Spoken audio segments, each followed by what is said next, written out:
Joël Confoulant, pourquoi nous amenez-vous en centre-ville?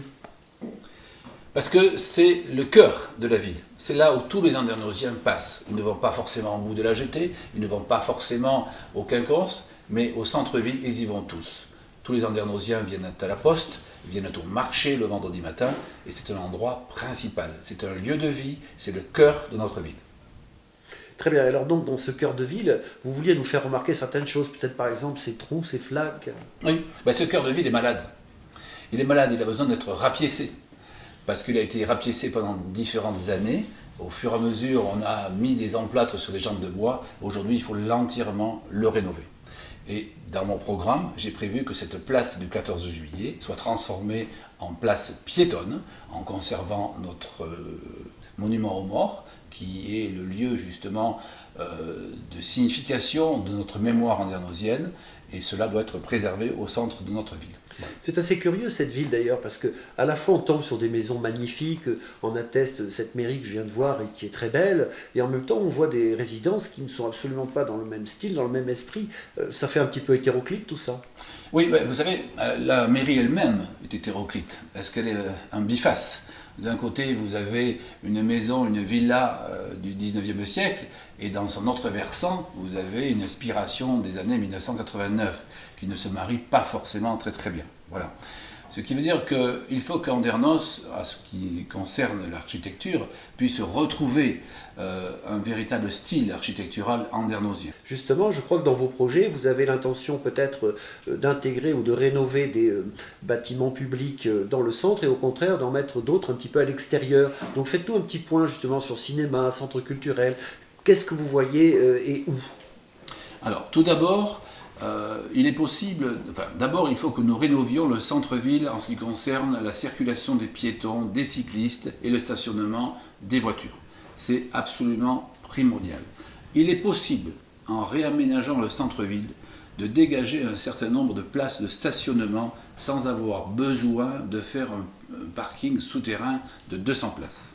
Simplement par la raison et par l'efficacité de cette gestion du centre-ville, de l'espace. C'est là où finalement vos compétences en urbanisme et le fait aussi d'être un géomètre expert doivent forcément être utiles. Absolument.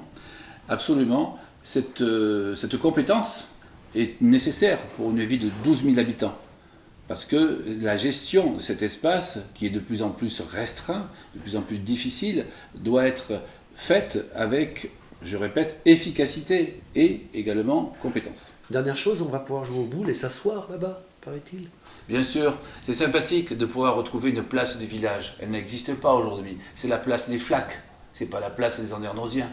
Alors les Andernosiens ont besoin de se retrouver entre eux, d'avoir une terrasse de bar pour discuter, pour jouer à la pétanque, pour retrouver ce côté un petit peu méridional dont on a besoin. Et qu'Andernos était comme ça il y a quelques années. Il y a 30 ans, il y avait 25 bars dans Andernos. Aujourd'hui, on peut retrouver au moins un bar sur la terrasse sur la place du 14 juillet et bénéficier de cet espace commun. Vous, en tant donc que géomètre et spécialiste de l'urbanisme, vous devez effectivement avoir une vision plutôt pragmatique de ce genre de problème. Je pense que je suis le plus à même de mettre en place ces projets grâce à mes compétences. Je l'ai prouvé toute ma vie, pendant 30 ans, et aujourd'hui je pourrais le prouver en tant que futur maire de la ville d'Andernos. Ceci étant, ce stationnement un peu anarchique nuit, bon après évidemment il faut bien pouvoir se garer, mais quand même c'est dommage pour l'œil quoi, parce qu'il y a des belles vieilles maisons, on est près de la mer et il y a quand même des bagnoles quoi. Nous avons un exemple ici où quand ces places de stationnement sont parfaitement aménagées, c'est propre, c'est mignon, il n'y a pas de souci. Voilà. On pourrait avoir tout le centre-ville comme cela, c'est pas un problème. Mais apparemment, ce n'est que sur 200 mètres de long, on a cet exemple typique, et satisfaisant d'ailleurs, parce que tout n'est pas mal. Donc en fait là on est dans quel coin Là on est dans le centre-ville, on va dire, dans la partie basse de la ville, avec un certain nombre d'immeubles qui sont tous aussi disparates les uns que les autres, pratiquement sans âme, avec des couleurs tout à fait bizarroïdes qui n'ont rien à voir avec Andernos. Aucun petit détail architectural qui rappelle justement les maisons d'autrefois.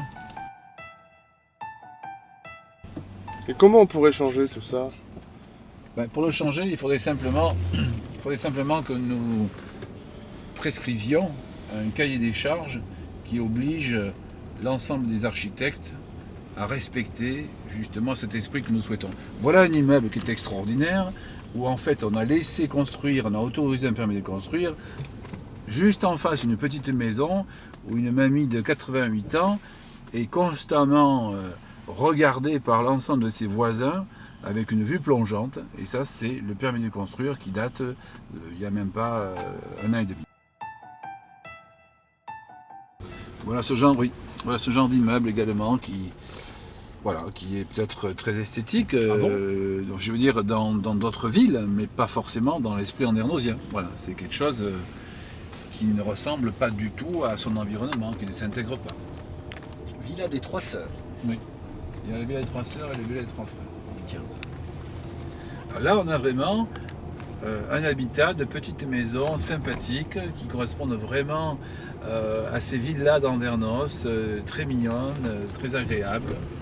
Et nous avons en face de nous donc l'église Saint-Éloi qui a été rénovée avec succès. Je pense que c'est quelque chose qui satisfait beaucoup les Andernosiens. Ça a été une bonne rénovation.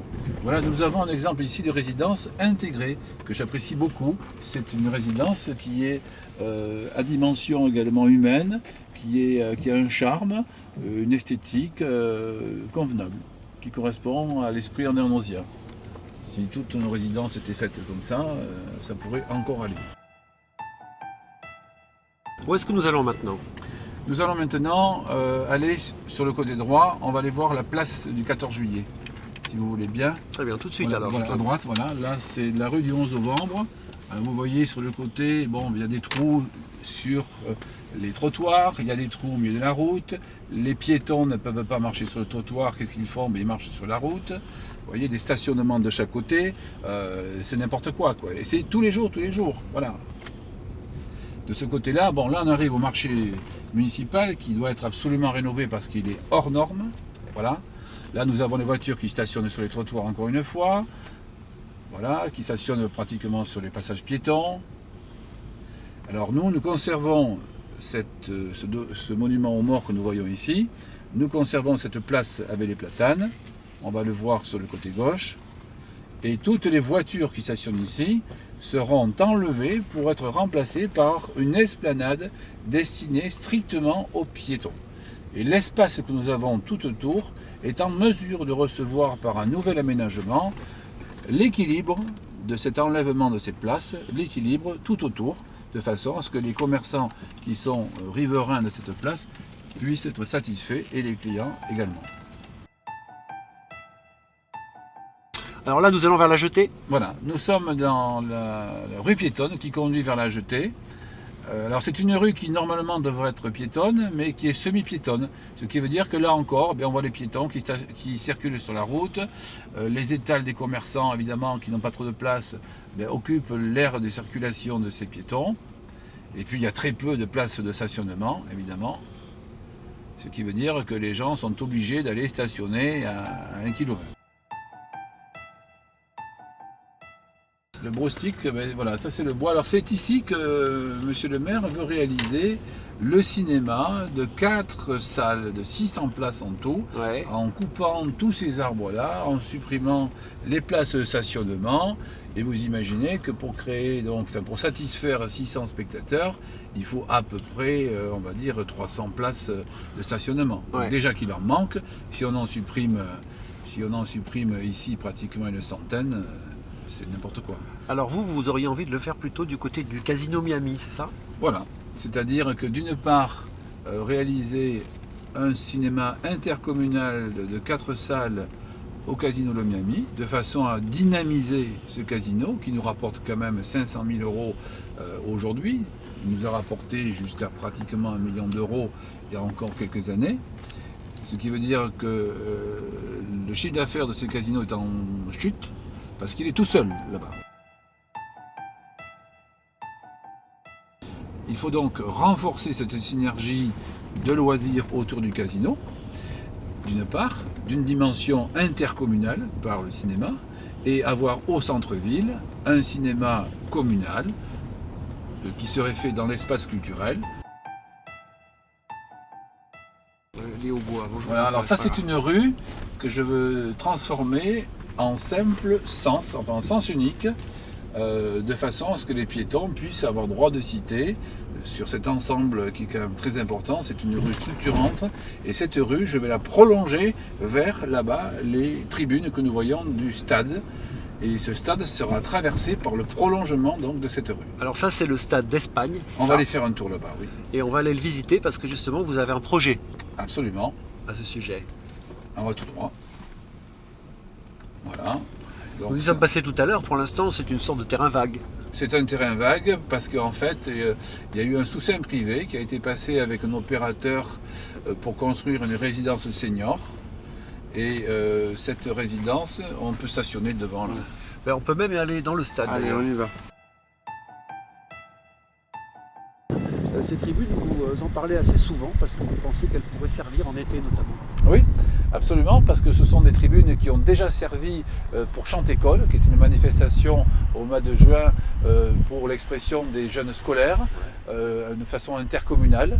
Et cette tribune permettrait justement d'avoir un genre de cinéma, peut-être même extérieur, de plein air, complémentairement à l'espace culturel que nous aurions juste à côté. Ce qui veut dire qu'il y aurait une synergie culturelle à la fois extérieure et intérieure, avec peut-être même quelques stars qui se manifesteraient ici comme ça se faisait autrefois pendant le cadre du festival de jazz.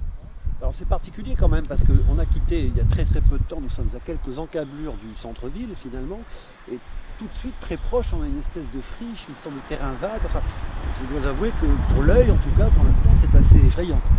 Disons que ce projet permet justement, permettrait ou aurait permis, nous allons dire, d'abonder dans le budget communal pour une valeur à peu près de 2 millions et quelques d'euros, parce que nous avons besoin d'argent, car aujourd'hui les caisses sont en grande difficulté. C'est la Chambre régionale des comptes qui nous l'a dit, sans la vente du patrimoine régulièrement, les comptes de la commune ne pourraient pas être équilibrés.